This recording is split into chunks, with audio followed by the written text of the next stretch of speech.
विधानसभेच्या निवडणुकीच्या अगोदरच सोयाबीन आणि कापूस भावांतर योजना या राज्य सरकारने आणली, पण आज कॅबिनेट सुरू व्हायच्या अगोदरच जवळजवळ पोर्टलवर भरलेल्या खात्याची जी माहिती आहे ती 68,06,923 आहे.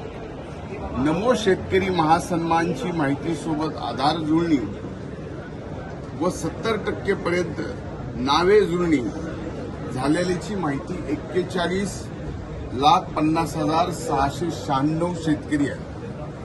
नमो शेतकरी महासन्मानची माहिती सोबत आधार जुळणी व 59% त्यापेक्षा कमीपर्यंत नावे जुळणी झालेली माहिती ही 4,60,730 आहे. या व्यतिरिक्त फक्त आधार संमती पत्रानुसार भरलेली माहिती ही 17,53,130 शेतकऱ्यांची आहे. म्हणजे वरीलप्रमाणे 50 लाख खातेदार शेतकऱ्यांच्या 63.64 लाख खात्यांना अर्थसहाय्यासाठी अपेक्षित असणारी आजची या एकूण शेतकऱ्याची रक्कम 2,398.93 कोटी ही आज एक बटनवरती सबंध कापूस आणि सोयाबीन शेतकऱ्यांना हेक्टरी 5,000 आणि 2 हेक्टरी 10,000 पर्यंत या ठिकाणी सरकारने आज वाटप केलेली आहे. सर, मात्र गेल्या काही दिवसांमध्ये मराठवाडा असेल, विदर्भ असेल, जिथं पूर्ण जिल्ह्यात अतिवृष्टी झालेली आहे त्या जिल्ह्यात वेगवेगळे पंचनामे करायची गरज नाही, पण एखाद्या केसमध्ये ज्याची ड्रीप वाहून गेली आहे, ज्याचं ड्रीपचं फार मोठं नुकसान झालंय, मोटर वाहून गेली आहे, विहीर पडली आहे, असं जे नुकसान झालंय त्याचे मात्र पंचनामे नक्कीच करावे लागतात, त्याला योग्य मोबदला देण्यासाठी. पण एसडीआरएफ आणि एनडीआरएफच्या नॉर्मप्रमाणे अतिवृष्टीमध्ये ज्या शेतकऱ्यांचं ज्या प्रमाणात नुकसान झालेलं आहे आणि एसडीआरएफ आणि एनडीआरएफच्या नॉर्मप्रमाणे ते नुकसान आपण जेवढं देऊ शकतो त्यात आतापर्यंत 400 कोटी रुपयाचं वाटप या राज्य सरकारने माहिती व मदत व पुनर्वसन खात्यांनी या ठिकाणी वाटप केलेलं आहे. त्यामुळं आणखीनही त्यांचं वाटप चाललं आहे, कारण हा नुकसान जे पाहता पहिल्या टप्प्यामध्ये मराठवाड्यातल्या 4 जिल्ह्यात, मराठवाड्यातल्या काही जिल्ह्यातल्या काही तालुक्यात आणि पूर्व विदर्भाच्या 3ही जिल्ह्यात फार मोठं नुकसान झालं होतं. त्या नुकसानाची मदत पुनर्वसन या ठिकाणी त्यांनी चालू केलेली आहे. त्यांनी आज अजितदादांवरच काल टीका जोरदार केली की भाजपाबरोबर अजितदादा आले ही मोठी चूक आहे, स्थानिक लेवलला भाजपालाही अडचण आहे, अशा स्वरूपाचं वक्तव्य तुमच्या जिल्ह्यात नाही.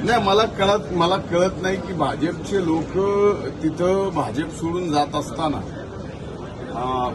गेवराईच्या विद्यमान भाजपच्या आमदारांनी माझ्यावर टीका करावी, भारतीय जनता पार्टीच्या त्या ठिकाणी एका माजलगावच्या नेतृत्वाने माझ्यावर टीका, दादांवर टीका करावी आणि पक्ष सोडून तिसरीकडे जावं, हे मला असं वाटतं की एक नेरेटिव्ह सेट करायचा आहे त्यांना की आम्हाला दोष द्यायचा. खरं तर दोष त्यांनी त्यांच्या पक्षाला दिला पाहिजे, आम्हाला दोष देऊन काय आहे. कारण आमचं त्यांचं तर आजपर्यंत सरकारमध्ये यायच्या आजपर्यंत अगोदर तर आमचं त्यांचं वैरच होतं, त्यामुळे आम्हाला दोष देऊन काही उपयोगच नाही. तुम्हाला आज भाजपच्या लोकांवर दोषही देता येत नाही, त्यांना दोषी ठरवता येत नाही, आणि आम्ही मात्र तुमच्या दोषी आहेत काही दिवसातच. हे अतिशय चुकीचं चाललेलं. त्यांना खरी अडचण जी आहे, मोहनराव फार सरळ बोलणारे व्यक्ती आहेत, साफ बोलणारे व्यक्ती आहेत, त्यांना तुम्ही स्पष्टपणानं जर विचारलं तर नक्कीच मनातलं मोकळेपणानं ते सांगतात. वळसे पाटील साहेब पण परत एकदा शरद पवार साहेबांकडे जातील अशी जोरदार चर्चा सुरू आहे. त्या तुमच्या चर्चेला कसलाही अर्थ नाही. तुमच्यात जर काही अर्थ ठेवायचा असेल तर या अर्थहीन चर्चा अगोदर तुम्ही बंद करा. सार्वजनिक व्यासपीठावरती एकत्र येणं वेगळी गोष्ट आहे, मात्र ते पवारसाहेबांना घरी जाऊन याच्या अगोदर कोणी गेलं नाही, कुणी जाऊन परत येऊन पवार साहेबांच्या विरोधात बोलला नाही सांगा. म्हणूनच म्हणलं की ज्या गोष्टीला अर्थ आहे ते बोला. अर्थ असणाऱ्या गोष्टीचा आम्हाला बोला, आम्हाला त्यातला अर्थातला काय अनर्थ झालेला आहे ते विचारा. पण अर्थहीन गोष्टी विचारून जे काही होणारच नाही अशा गोष्टी विचारून तुम्ही अशा पद्धतीनं एक वातावरण तयार करता. आणि टार्गेट काय? फक्त एनसीपी अजितदादांची, दादांकडले हे चाललंय, दादांकडलं ते चाललंय. पवार साहेबांचे सुद्धा लय जण आमच्या मागे आहेत. तुम्हाला वाटतं का मला आणि त्याचा अर्थ असेल कळेल जरा, काही करू नका. तुमचं तर संपू द्या. थँक्यू.